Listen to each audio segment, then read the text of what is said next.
창세기 48장 1절에서 14절까지입니다. 창세기 48장 1절에서 14절까지입니다.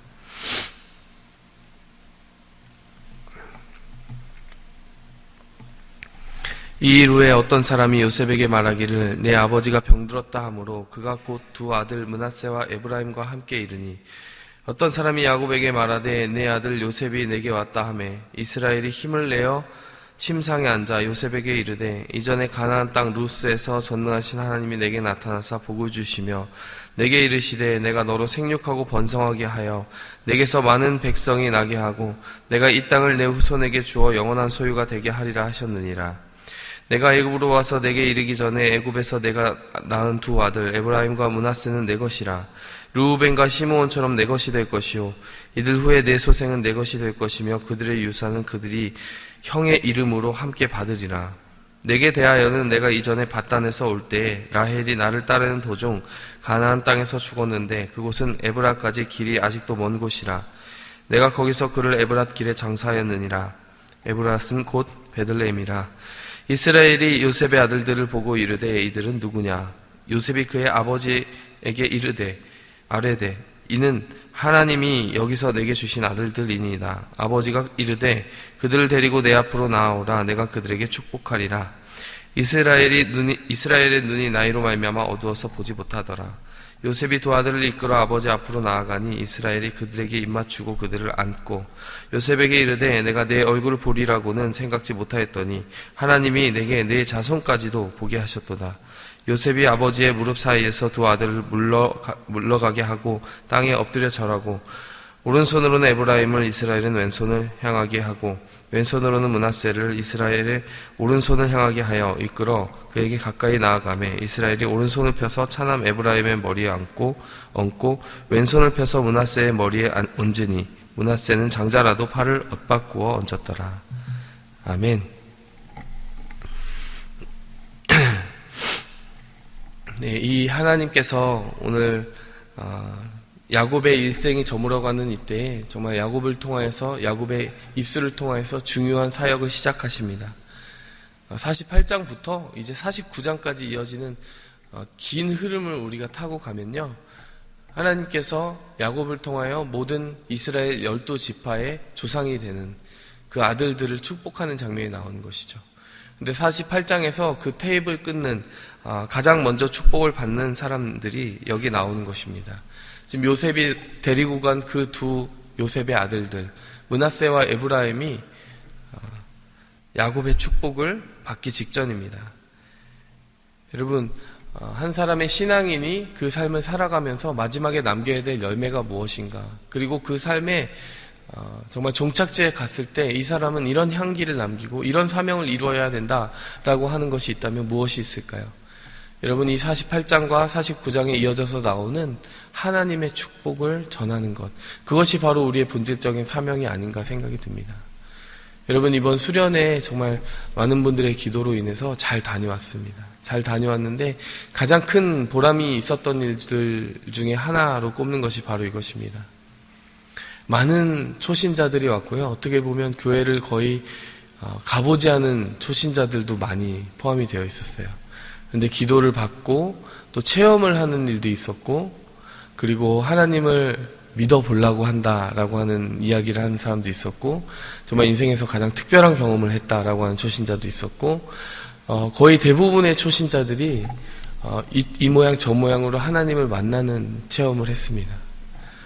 정말 간절히 청년들이 모여서 수련회를 준비하면서 한 4주간을 새벽에 만나고 또 남은 마지막에 2주 동안은 저녁에 매일마다 만나서 기도를 했는데, 그때마다 초신자들과 새가족들을 붙잡아 달라, 그냥 우리가 인간적인 수준에서 친해지는 정도의 기도가 아니라 정말로 하나님과 그들이 만나는 그러한 인간이 만들어낼 수 없는 그 축복을 우리에게 허락해 달라고 기도를 했었는데, 정말 하나님께서 이번 수련을 통해서 많은 초신자들을 만나주셨습니다.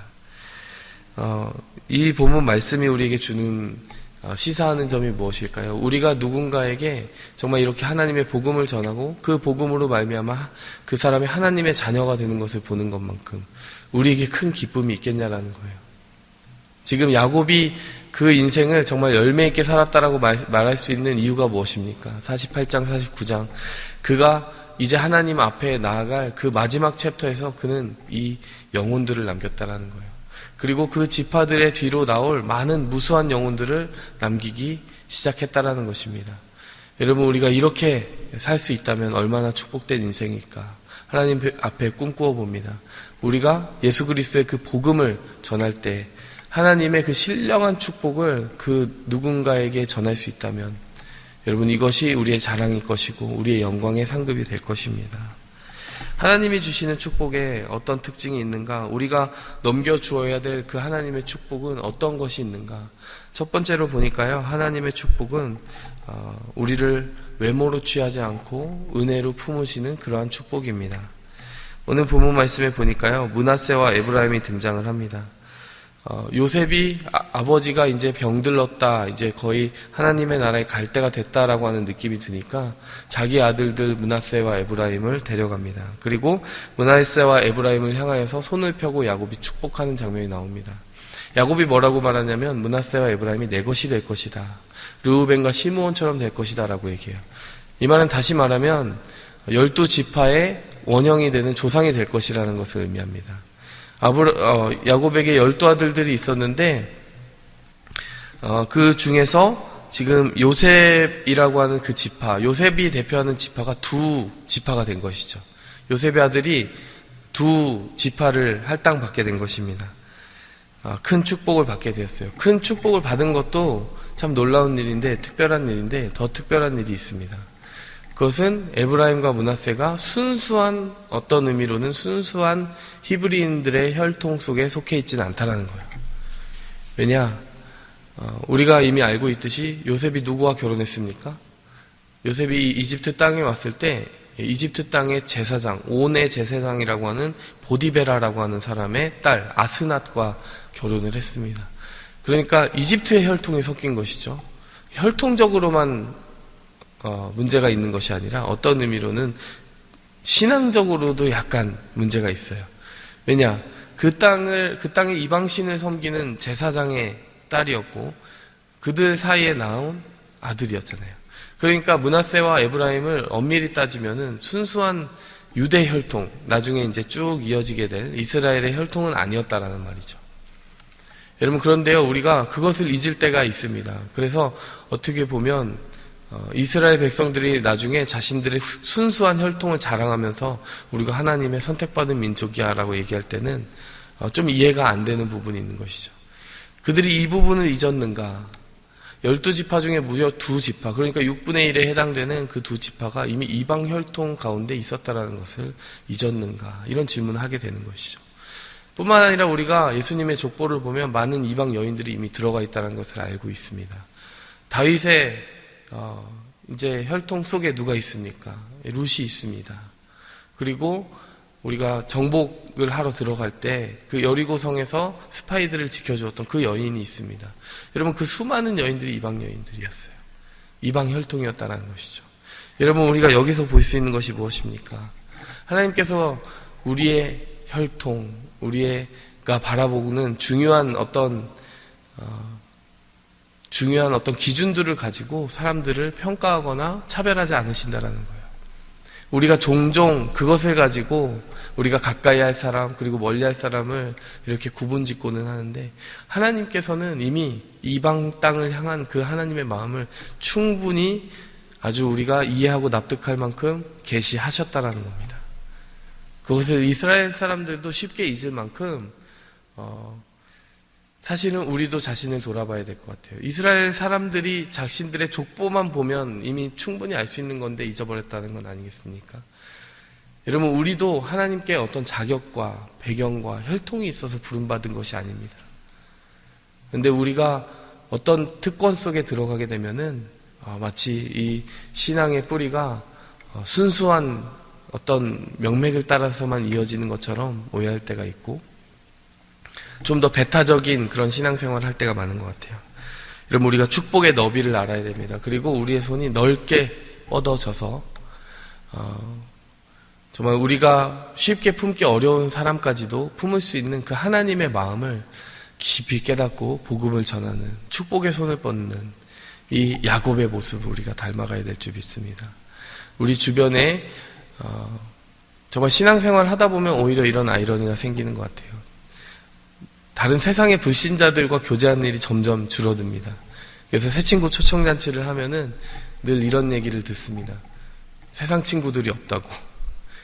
한편으로는 축복된 이야기죠. 왜냐하면은 그만큼 모든 생활이 신앙생활을 중심으로 돌아가기 때문에 어떤 세상의 즐거움들을 내어버리고 좀 하나님 앞에 온전히 올인해서 살아가는 그 삶을 살고 있다라는 의미도 될 것입니다. 그런데 어떤 의미로는 좀 아쉬운 면도 있는 거예요. 여러분, 우리가 하나님 중심으로 살더라도 여러분, 우리가 세상을 향해서 복음을 전하는 전도자로 열매 있게 살아가려면 외모로 사람을 취하지 않고 여러 사람들에게 손을 뻗고 축복하고 나아가는 아웃리치의 정신이 있어야 된다는 것입니다. 오늘 야곱의 이 므낫세와 에브라임이라고 하는 이방 혈통의 자녀들에게 손을 뻗었던 그 모습처럼 우리의 축복의 손이 최대한 멀리까지 뻗어갈 수 있기를 기도하게 됩니다. 두 번째로 우리가 살펴볼 수 있는 것은요, 하나님의 축복은 정말 간절히 원하고 그 가치를 원하는 자에게 갑절로 주어진다라는 점입니다.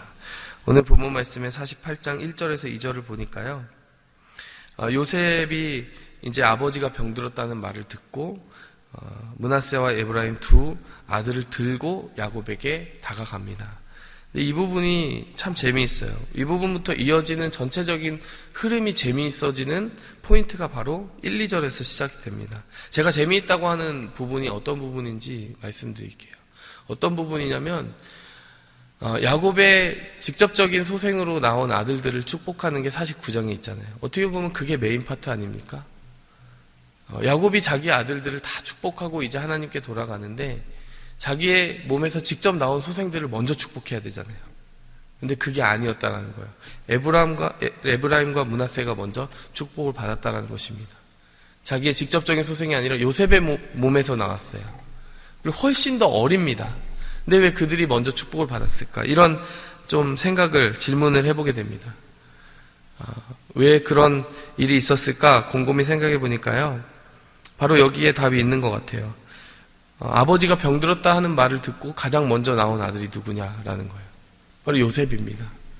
요셉이 자신의 몸만 가지고 간 게 아니라 아들들까지 데리고 갑니다. 요셉이 왜 그런 모습을 보였을까요? 분명히 할아버지 이삭으로부터 아버지 야곱으로부터 하나님의 축복이 자신의 가문을 통해 이어져 내려가고 있음을 알았을 거예요. 그리고 분명히 임종 직전에 하나님께서 주시는 축복이 후손을 향해 흘러가게 될 것을 알고 있었던 거죠. 여러분, 다른 아들들이 어떻게 보면 좀 나아오는 열심을 보여도 좋을 텐데 역시 그 축복의 비밀을 알고 있는 것은 요셉입니다.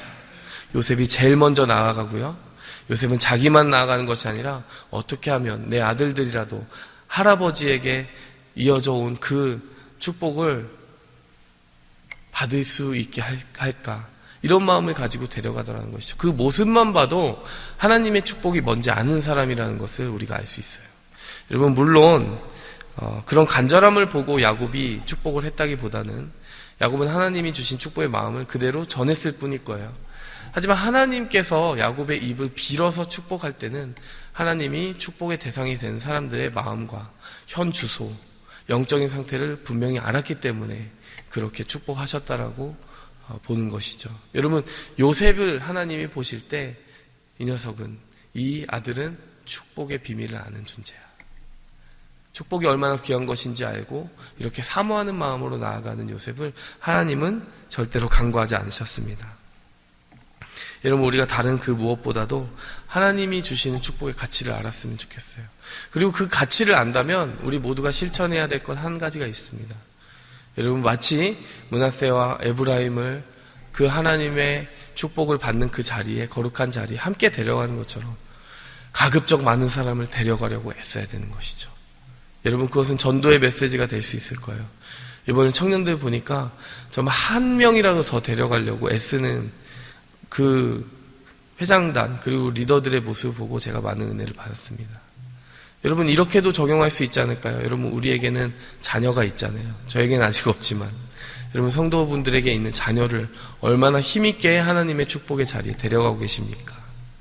여러분 이 기도의 자리에서 우리가 우리의 입술로서 그들의 이름을 부르는 것만 해도요, 벌써 에브라임과 므낫세를 어떻게 해서든 데려가려는 요셉과 같이 좀 하나님의 축복이 그들에게 머물게 하는 통로가 될 줄 믿습니다. 하나님의 축복의 가치를 알고 나아가는 그런 귀한 은혜가 있기를 소원합니다. 하나님께서는요, 이처럼 우리를 외모로 취하지 않으세요. 하나님께서는 이방 혈통이다 이런 거 보지 않으세요. 하나님은 사모하는 자를 부르십니다. 하나님은요, 이처럼 축복의 가치를 아는 사람을 불러서 갑절로 축복해 주세요. 요셉은 한 사람이었지만 결국 두 지파를 대변하게 되었습니다. 이처럼 신앙의 비밀, 축복의 비밀을 알고 우리가 조금이라도 더 하나님 앞에 가까이 나아가는 그런 축복의 하루가 되기를 소원합니다. 함께 기도하겠습니다.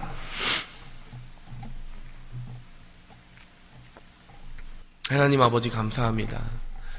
오늘의 우리의 삶 속에 우리가 다른 무엇보다도 먼저 생각하는 것이 하나님의 축복이게 도와주시옵소서. 살아계신 하나님과 내가 직접적이고도 인격적인 교제를 하고 살아가는 것, 그것만큼 내 인생과 내 삶에 중요한 것이 없다, 우선순위가 없다라고 고백하는 그 삶을 살아가게 도와주시옵소서. 하나님, 다른 그 어떠한 아들들보다 먼저 요셉이 그때를 기다리고 있었습니다. 다른 어떠한 때보다 먼저 그때를 기다리고 또 자신들의 아들까지도, 자신의 아들들까지도 데려갔습니다. 하나님 아버지, 우리야 정말 성정이 같은 그 요셉의 모습 속에서 우리가 배우게 도와주시고, 하나님 조금이라도 더 우리 곁에 있는 사람들을 그리스도께로 이끌고 한 발자국 더 나아가게 만드는 전도자의 삶도 역시 살아가게 도와주옵소서. 예수님의 이름으로 감사하며 기도하였습니다.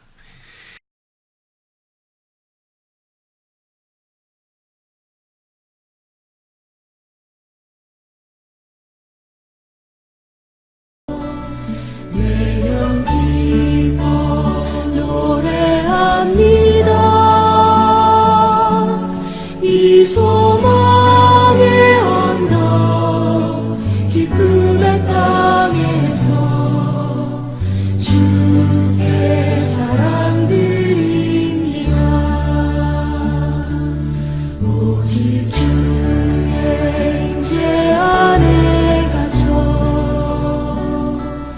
내 영 기뻐 찬양합니다. 이 소명의 언덕 거룩한 땅에서 주께 경배드립니다. 주께서 주신 모든 은혜 나는 말할 수 없네. 내 영혼 즐거이 주 따르려